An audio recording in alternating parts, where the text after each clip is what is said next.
Testament of Simeon, Shim'on. Chapter 1. A copy of the words of Shim'on, which he spoke to his sons before he died, in the 120th year of his life, at the time when his brother Joseph died.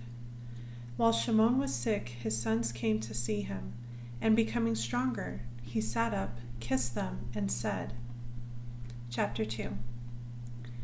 Listen, my children, to Shim'on your father, and I shall tell you the things which I have in my heart. I was born of Jacob, a second son for my father, and Leah, my mother, called me Shim'on, because Yahuwah had heard her prayer. And I became extraordinarily strong.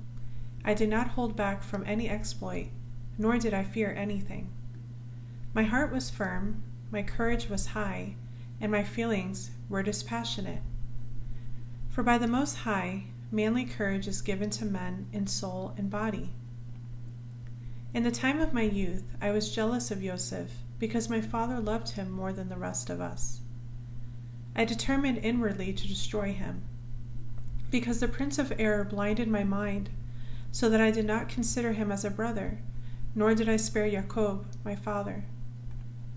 But his Elohim and the Elohim of our fathers sent his messenger, and delivered him from my hands. For when I went to Shechem to procure ointment for the flocks, and Reuben went to Dothan, where our supplies and stores were, my brother Yehudah sold him to the Ishmaelites. When Reuben heard this, he was sorrowful, for he wanted to restore him to his father. But when I heard it, I was furious with Yehudah, because he had let him go away alive. For 5 months I was angry with him. Yahuwah bound my hands and feet, however, and thus prevented my hands from performing their deeds, because for 7 days my right hand became partly withered. I knew, children, that this had happened to me because of Joseph, so I repented and wept. Then I prayed to Yahuwah Elohim that my hand might be restored, and that I might refrain from every defilement and grudge, and from all folly, for I knew that I had contemplated an evil deed in the sight of Yahuwah, and of Jacob my father, on account of Joseph my brother, because of my envying him. Chapter 3. And now, my children, pay heed to me. Beware of the spirit of deceit and envy. For envy dominates the whole of man's mind, and does not permit him to eat or drink, or to do anything good. Rather, it keeps prodding him to destroy the one whom he envies. Whenever the one who is envied flourishes, the envious one fades away. Out of the reverence of Yahuwah, I chastened my soul by fasting for 2 years, and I came to know that liberation from envy occurs through reverence of Yahuwah. If anyone flees to Yahuwah for refuge, the evil spirit will quickly depart from him, and his mind will be eased. From then on, he has compassion on the one whom he envied, and has sympathetic feelings with those who love him. Thus his envy ceases, and forgives those who are hostile to him, and so ceases from his envy. Chapter 4. Now my father was inquiring about me because he saw that I was sullen. And I said to him, I am inwardly in pain in my liver. For I was more sorrowful than all of them, because it was I who was responsible for what had been done to Joseph. And when we went down into Mitzrayim, and he placed me in fetters as a spy, I knew that I was suffering justly, and I did not lament.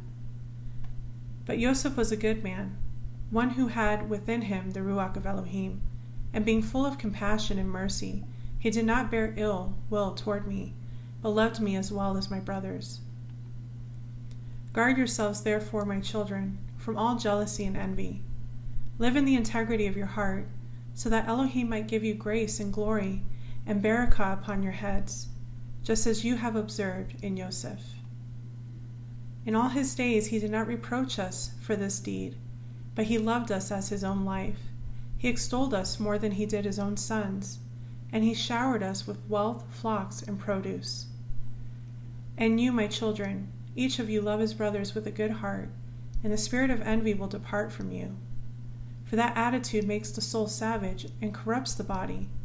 It foments wrath and conflict in the reason.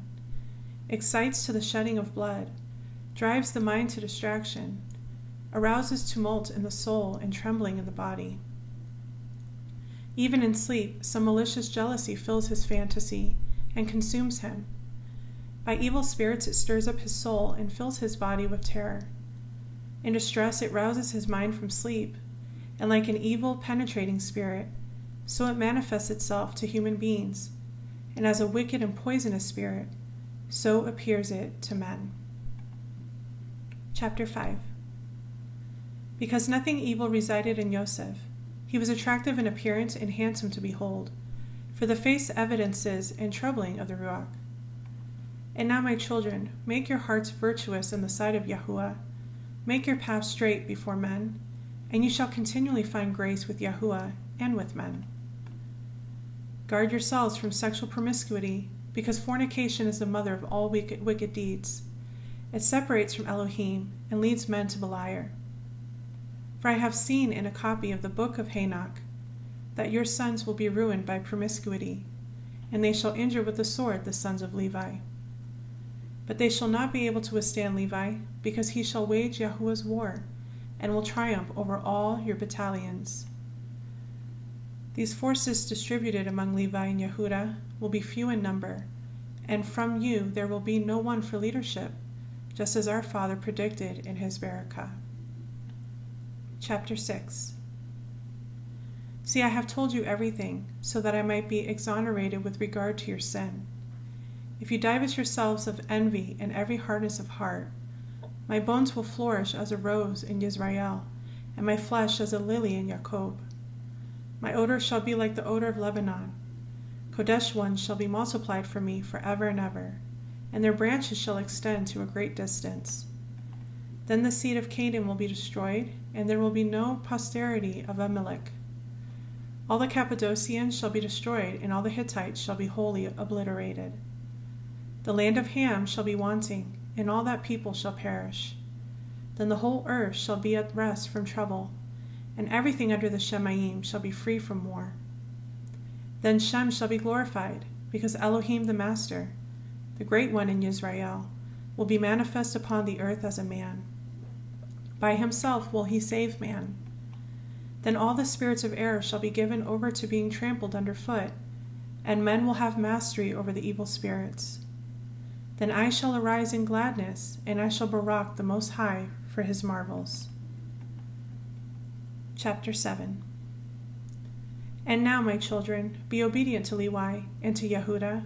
Do not exalt yourselves above these two tribes, because from them will arise the Savior from Elohim. For Yahuwah shall rise up from Levi, and it were a Kohen Hagadol, and from Yehudah as it were a sovereign, Elohim and man. He will save all the nations and the tribes of Israel.